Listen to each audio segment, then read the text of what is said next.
रोहन और सीमा की नई नई शादी हुई थी। घर में ससुर यानी कि रोहन के पिता सुधीर जी और वे दोनों बस 3 ही लोग थे। इस घर को रोहन के माँ बाप ने जीवन भर पाई पाई जुटाकर बड़ी मेहनत और अरमानों से बनाया था। वरना आज के समय में मुंबई में घर बनाना तो दूर की बात है, किराए पर लेना भी बहुत बड़ी अचीवमेंट से कम नहीं है।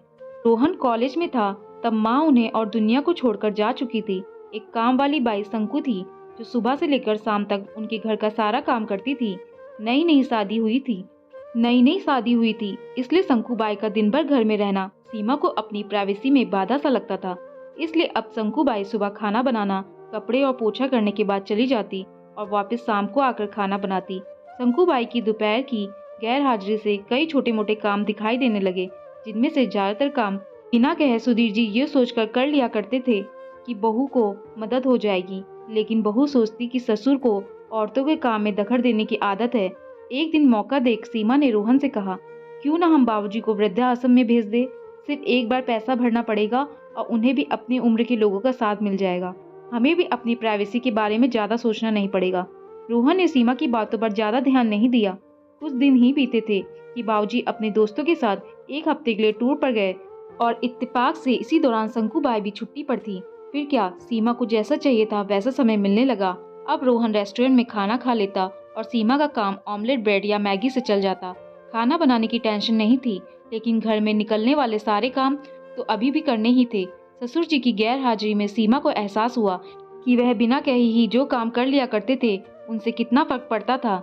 छोटे मोटे लगने वाले यह काम भी काफी समय और एनर्जी लेने वाले थे। कुछ दिन बीतने के बाद एक दिन रोहन सीमा से कहता है, चलो आज कहीं बाहर घूम कर आते हैं। सीमा बड़ी खुशी खुशी सज धज कर बाहर घूमने के लिए तैयार हो जाती है। रोहन सीमा को अपने घर से 4 किलोमीटर दूर एक चौड़ में लेकर आता है। एक आदमी रोहन के हाथों में एक चाबी देता है। रोहन उस चाबी को लेकर चौड़ का एक कमरे में दरवाजा खोलता है। कमरा खुलते ही 2 रूम वाले उस छोटे से अंधेरे से भरे घर के अंदर रोहन सीमा को लेकर जाता है और कहता है, कैसा लगा तुम्हें हमारा नया घर। रोहन कहता है, हम अगले महीने से इसी मकान को भाड़े से लेकर रहेंगे अलग और अपनी प्राइवेसी का मजा लेंगे। अभी मेरी आमदनी के हिसाब से हम इसी को अफोर्ड कर सकते हैं। रोहन का यह व्यवहार सीमा के समझ नहीं आया। वह चौंकते हुए कहती है, हमारे पास अपना इतना बड़ा घर तो है, फिर क्यों हम भाड़े से रहेंगे। रोहन उसे टोकते हुए कहता है, सोच समझ कर बोला करो, वह घर हमारा नहीं है, वह माँ बाबूजी का है। तुम्हारे पास 1 महीना है सोचने के लिए कि तुम्हें आगे क्या करना है। दोनों वहाँ से वापस अपने घर लौट आते हैं। पूरे रास्ते सीमा के दिमाग में तरह तरह के विचार चल रहे थे। घर पहुँचते ही उसने रोहन से कहा, माना कि यह घर माँ बाबूजी का है, लेकिन क्या हमारा इस पर कोई हक नहीं। रोहन ने कहा, बिल्कुल है, लेकिन माँ बाबूजी के बाद तक वह हैं तब तक तो नहीं। अगर तुम्हें हक समझ में आता है तो तुम्हें जिम्मेदारियां भी समझ में आती होंगी। सिर्फ हक के बारे में सोचकर अपनी जिम्मेदारियां भूलकर स्वार्थी होना क्या भला अच्छा होता है। सीमा के पास रोहन के इस सवाल का कोई जवाब नहीं था। वह सोचने लगी कि उसने अपने क्षणिक सुख के स्वार्थ के लिए इतने नीचे गिरकर ऐसी घटिया सोच अपने दिमाग में आने दी। उसे मन ही मन पछतावा होने लगा।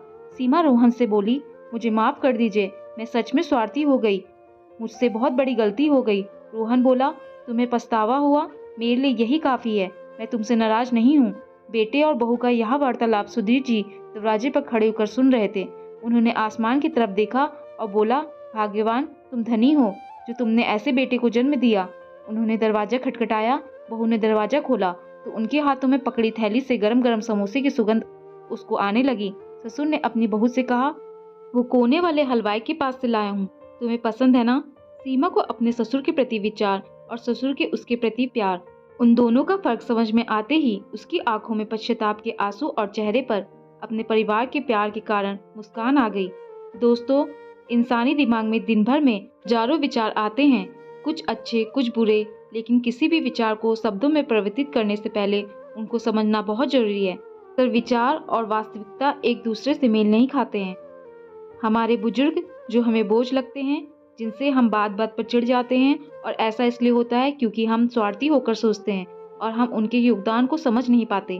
वह हमारे जीवन में बहुत अहम किरदार निभाते हैं। दोस्तों, आपको ये कहानी कैसी लगी नीचे कमेंट्स करके हमें जरूर बताइएगा।